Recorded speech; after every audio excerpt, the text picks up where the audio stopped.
नमस्कार साथियों, मैं सोमनाथ मंडल अपने YouTube channel quick education hub में आपका बहुत बहुत स्वागत करता हूं।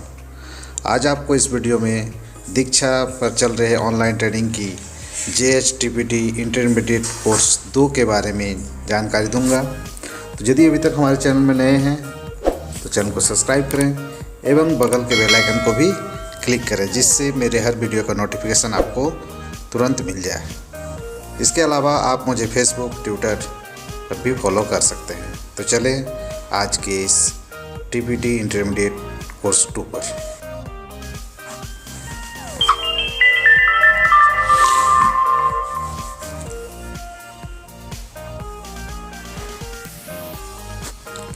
आइए इस TPT कोर्स जिसमें एक अगला आकलन है पठन की प्रक्रिया को सहारा, तो उसे बनाने का प्रयास करते हैं। जैसे ही हम इसके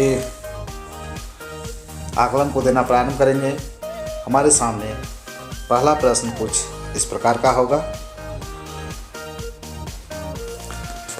पहला प्रश्न है, कुशल पाठक नीचे दी गई कौन सी नीतियां अपनाते हैं? आप एक से अधिक विकल्प का चुनाव कर सकते हैं।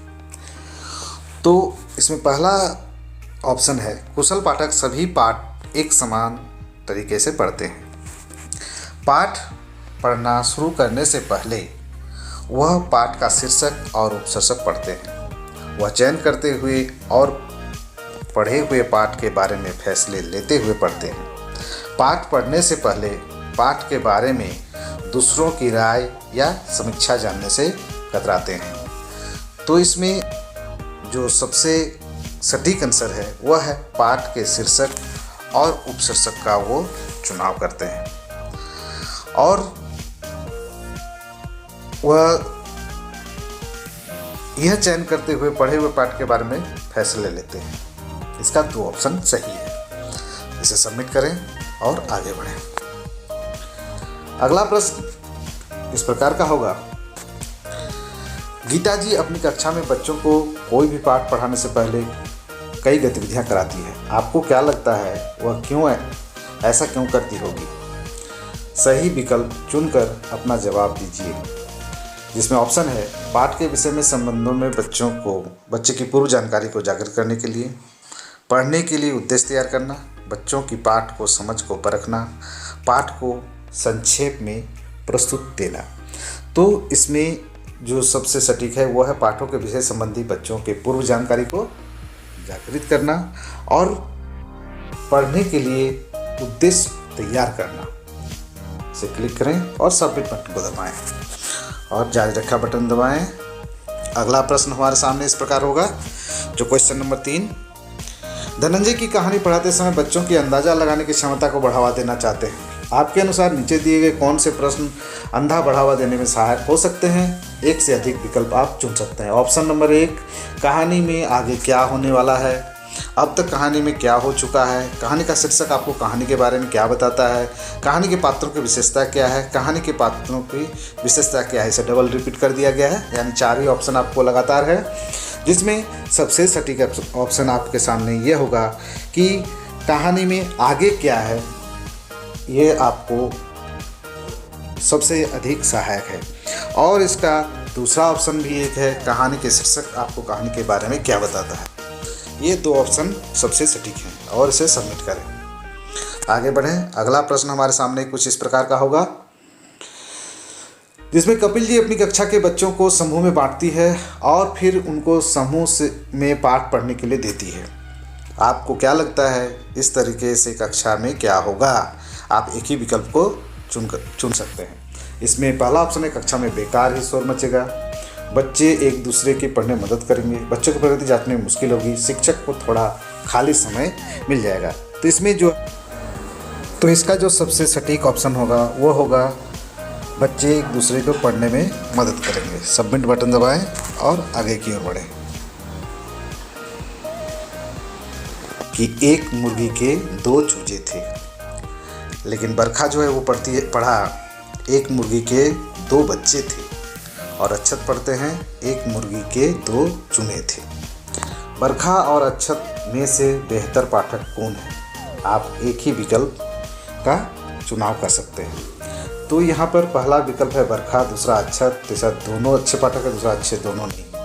तो इसमें हम लोग देखते हैं कि बरखा कुछ हद तक सही है, क्योंकि वह चूजे के जगह 2 बच्चे कहें, जो सिमिलर वर्ड है। इसे सबमिट करें और आगे बढ़ें। अगला प्रश्न है, आपके अनुसार एक कुशल पाठक क्या करता है जब पाठ पढ़ते हुए उसके सामने कोई कठिन शब्द आता है? आप एक ही विकल्प चुन सकते हैं। शब्द का अर्थ शब्दकोश में तलाशता है, किसी विशेषज्ञ से उसका अर्थ पूछता है, पाठ के संदर्भ शब्द का अर्थ समझने का कोशिश करता है और शब्द पर बिना ध्यान दिए पाठ पढ़ने लगता है। तो इसका जो सबसे सटीक ऑप्शन है वह है पाठ के संदर्भ में शब्द का अर्थ समझने की कोशिश करना। यानी पाठ को हम लोग पढ़ते जाते हैं और उसी क्रम में उस संबंधित शब्द के अर्थ को समझने का प्रयास करते हैं। सबमिट करते हैं और आगे बढ़ते हैं। अगला प्रश्न जो 7 नंबर का है वह हमारे सामने इस प्रकार का होगा।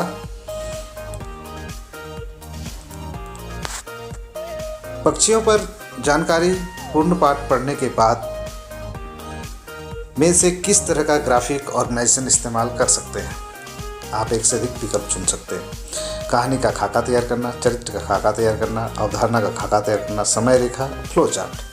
तो इसमें 2 चीज़ तैयार कर सकते हैं, कहानी का खाका और चरित्र का खाका। तो सबमिट करते हैं और आगे बढ़ते हैं। अगला प्रश्न हमारे सामने होगा इस तरह का, जो प्रश्न संख्या 8 होगा। इनमें से कौन कौन से सवाल विद्यार्थियों को कहानी और स्वयं से जुड़ाव बनाने में मदद करेंगे? पहला ऑप्शन है कहानी में से कौन कौन था, इस कहानी में हुई घटनाओं को क्रम में लिखो, इन पाठ में हमने कौन कौन से नए शब्द सीखे, और अंतिम ऑप्शन है अगर आप कहानी के पात्र की जगह होते तो क्या करते। तो कहानी को जो सबसे समझने का अच्छा तरीका है वो है उस कहानी के एक पात्र के रूप में अपने आप को प्रस्तुत करना। इसे सबमिट करें और आगे बढ़ें। अगला प्रश्न है जो प्रश्न संख्या 9 है। राधिका कई कहानियाँ आराम से पढ़ लेती है, लेकिन गांधी जी की जीवनी पढ़ने में से उसे कठिनाई हो रही थी। उसकी मदद जीवनी पढ़ने में कैसे की जा सकती है? नीचे दिए गए विकल्पों में से सबसे सटीक विकल्प को चुनिए।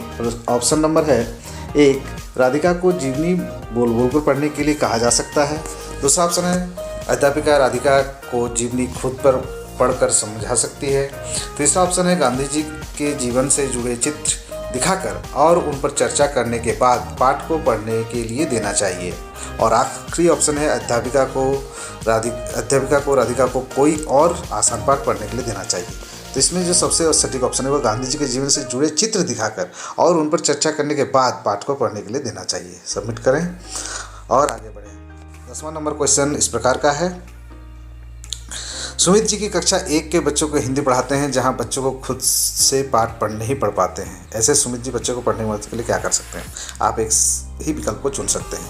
बच्चों को किताब से पढ़कर कहानी सुना सकते हैं, कहानियों की किताब का इस्तेमाल ना करके उनमें चित्र वाली कहानी को वाली किताबों का ही इस्तेमाल करना चाहिए जिसमें कुछ भी लिखा ना हो। तो इसमें जो सबसे सटीक ऑप्शन है वो बच्चों को किताब से पढ़कर कहानी सुना सकते हैं। सबमिट करें और आगे बढ़ें। अगला प्रश्न और अंतिम प्रश्न होगा जो इस प्रकार का होगा। सविता जी कोई भी पाठ पढ़ाने के बाद अपने कक्षा के बच्चों को पाठ के बारे में अपनी राय लिखने के लिए कहती है। आपको क्या लगता है इसमें क्या होगा? एक ही विकल्प को चुन सकते हैं। बच्चे को अपने विचार को व्यक्त करने और लिखने में मदद मिलेगी। बच्चे के बेकार ही परेशान होंगे क्योंकि उनके पाठ का जवाब नहीं मिल पाएगा। तीसरा ऑप्शन है इस गतिविधि का आकलन मुश्किल होगा क्योंकि बच्चे अलग अलग बातें लिखेंगे। और आखिरी ऑप्शन है आकलन आसान होगा क्योंकि बच्चे एक जैसा लिख लेंगे, आखिर पाठ के थोड़े बदल जाएंगे। तो इसमें जो सबसे सटीक ऑप्शन है वह बच्चों को अपने विचारों को व्यक्त करने व लिखने में मदद मिलेगी। सबमिट करते हैं। इस तरह सभी प्रश्न का हल किया गया और आप भी अपने सभी प्रश्नों का सही हल ढूंढें एवं अपने स्कोर को इंक्रीज करें। यदि आपको वीडियो पसंद हो तो वीडियो लाइक, शेयर एवं सब्सक्राइब जरूर करें। बढ़ते हैं पाठ के मुख्य आकलन की ओर। आइए JSTPT इंटरमीडिएट कोर्स 2 में फाइनल प्रश्नोत्तरी, जिसमें कुल 4 प्रश्न ही दिए हैं, उसे हम लोग यहाँ बनाने का प्रयास करेंगे। तो पहला जो प्रश्न है वो इस प्रकार का है। गीता जी ने अपने बच्चे को कोई भी पाठ पढ़ने के पहले कई गतिविधियाँ कराती है और क्या लगता है कि वह ऐसा क्यों करती होगी? सही विकल्प को चुनकर अपना जवाब दीजिए।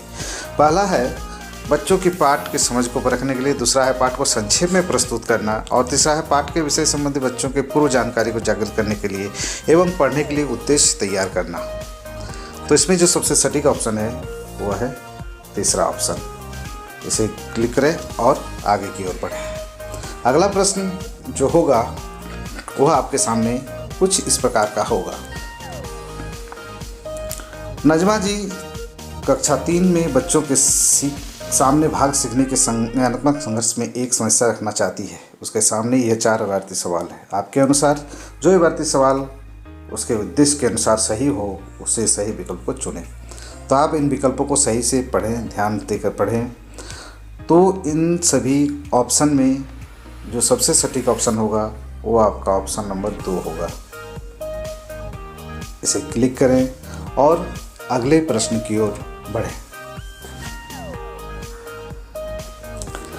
अब अगला प्रश्न आपके सामने होगा कि कोमल जी ने अपनी कक्षा में बच्चों को एक सवाल हल करने के लिए दिया जिसमें 6754/33 है। तो उसमें कौन कौन सी संक्रिया कराई होगी? अंक, गुना घटाव, जोड़ या गुना? तो इसमें जो सबसे सटीक ऑप्शन है वह है घटाव और गुना।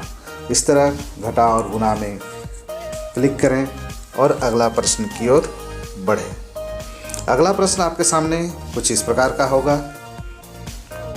कपिल जी अपनी कक्षा में बच्चों को समूह में बांटती है और फिर उसे समूह में पाठ पढ़ने के लिए देती है।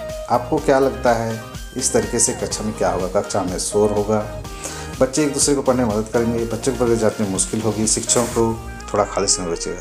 जो इसमें सटीक ऑप्शन है वो तो 2 नंबर है, लेकिन पहला ऑप्शन पर आप टिक करें।